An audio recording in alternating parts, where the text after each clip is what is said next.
ഇരുട്ടിയുള്ള രാത്രിയും. റാണി പക്ഷി സുന്ദർപൂരിലെ കാട്ടിലാണ് വസിച്ചിരുന്നത്. റാണി പക്ഷി പേരിൽ മാത്രമായിരുന്നില്ല റാണി, അവളുടെ ഹൃദയവും റാണിയെപ്പോലെ വളരെ വലുതായിരുന്നു. എന്നാൽ അവളുടെ മക്കളായ സോനുവും മോനുവും അമ്മയുടെ സ്വഭാവത്തിൽ നിന്ന് തികച്ചും വ്യത്യസ്തരായിരുന്നു. ഇതുമൂലം റാണി വളരെ അസ്വസ്ഥയായിരുന്നു.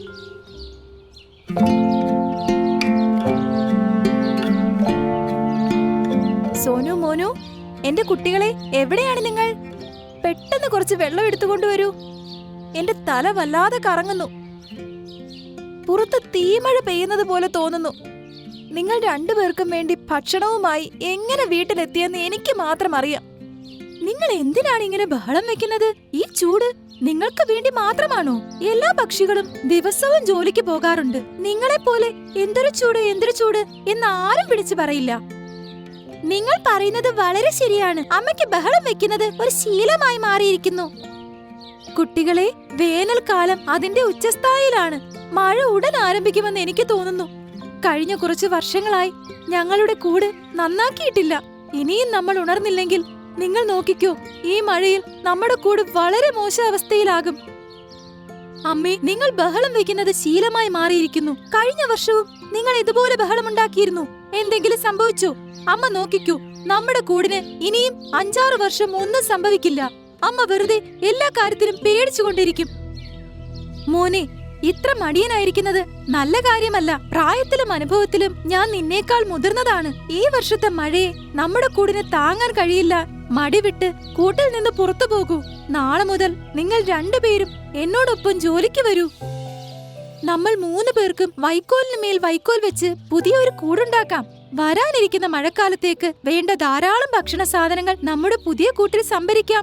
നിങ്ങൾ നോക്കിക്കോ, നമ്മൾ മഴയെ എങ്ങനെയാണ് ഗംഭീരമായി സ്വാഗതം ചെയ്യുന്നതെന്ന്.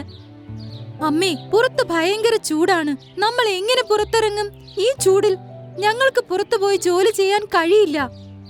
റാണി തന്റെ മക്കളോടൊപ്പം സംസാരിച്ചു കൊണ്ടിരുന്നപ്പോൾ അവരുടെ വാതിലിൽ ഒരു മുട്ടൽ കേട്ടു. മോനെ സോനു, എണീറ്റ് പോയി നോക്കൂ, ആരാ വന്നതെന്ന്. അമ്മേ, ഞാൻ വിശ്രമിക്കുകയാണ്. എന്നെ കൊണ്ട് കഴിയില്ല.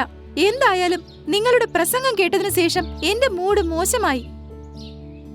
തന്റെ മോന്റെ വാക്കുകൾ കേട്ട് റാണി പക്ഷി വിഷമിച്ച് വാതിലിനടുത്തേക്ക് പോകുന്നു.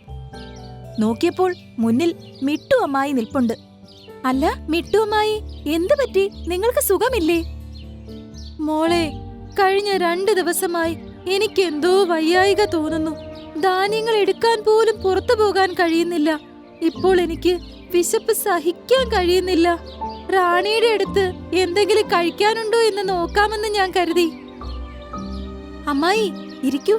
ഞാൻ ഇപ്പോൾ നല്ല ഫ്രഷ് ആയ ബ്ലാക്ക്ബെറി കൊണ്ടുവന്നിട്ടുണ്ട്. അതിൽ നിന്ന് കുറച്ച് ഞാൻ അമ്മായിക്ക് കൊണ്ടുവന്ന് തരാം.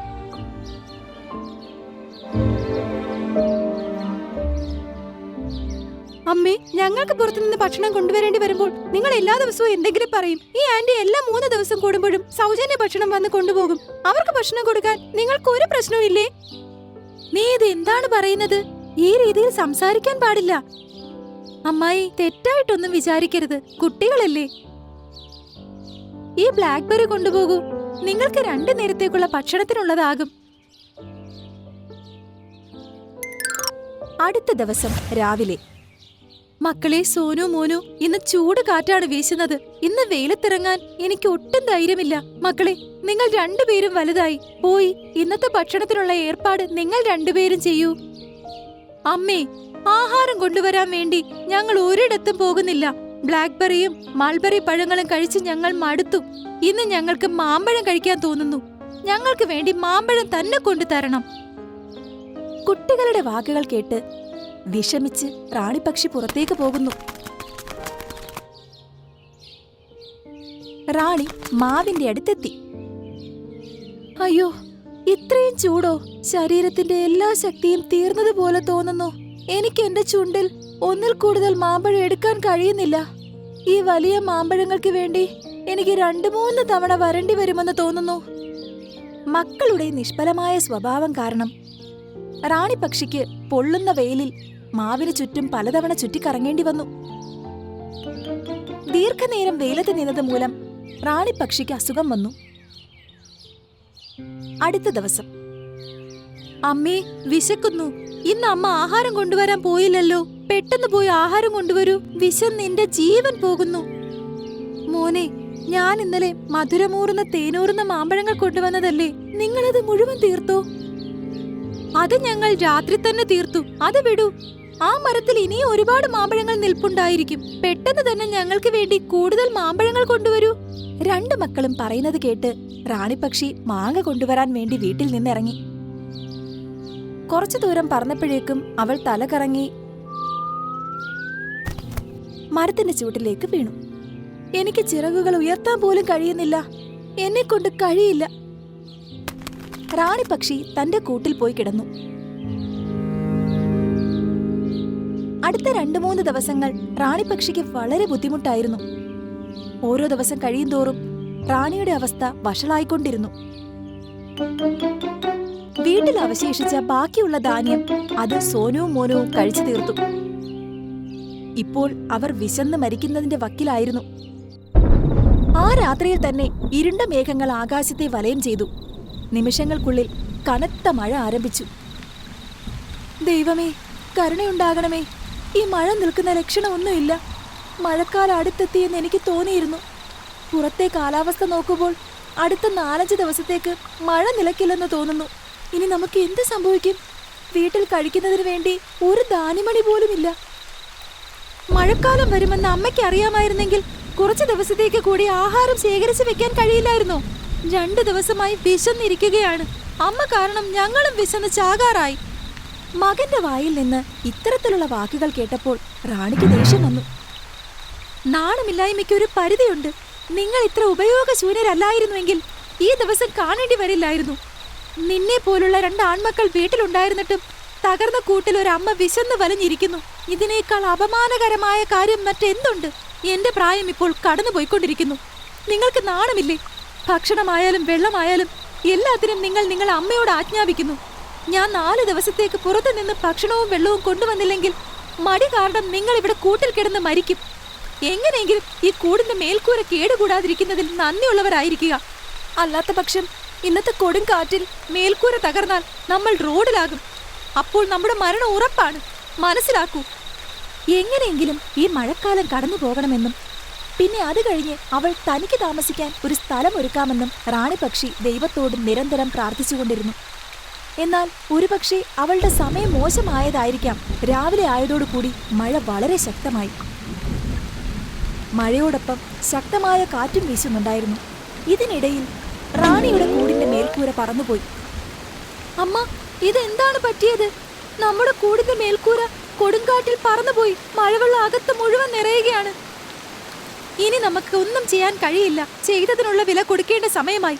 ഇപ്പോൾ മനസ്സിലായോ അമ്മ പറയുന്നത് കേൾക്കാതിരിക്കുന്നത് കൊണ്ട് എന്താണ് സംഭവിക്കുന്നതെന്ന്? അമ്മ, വളരെ ശക്തമായ മഴയാണ്. ഞാൻ ഒരുപാട് നനഞ്ഞു. എനിക്ക് തണുക്കുന്നു. എന്തെങ്കിലും ചെയ്യൂ. വരൂ, ഏതെങ്കിലും മരത്തിന്റെ കൊമ്പിൽ ഒളിച്ച് മഴയിൽ നിന്ന് രക്ഷ നേടാൻ ശ്രമിക്കാം.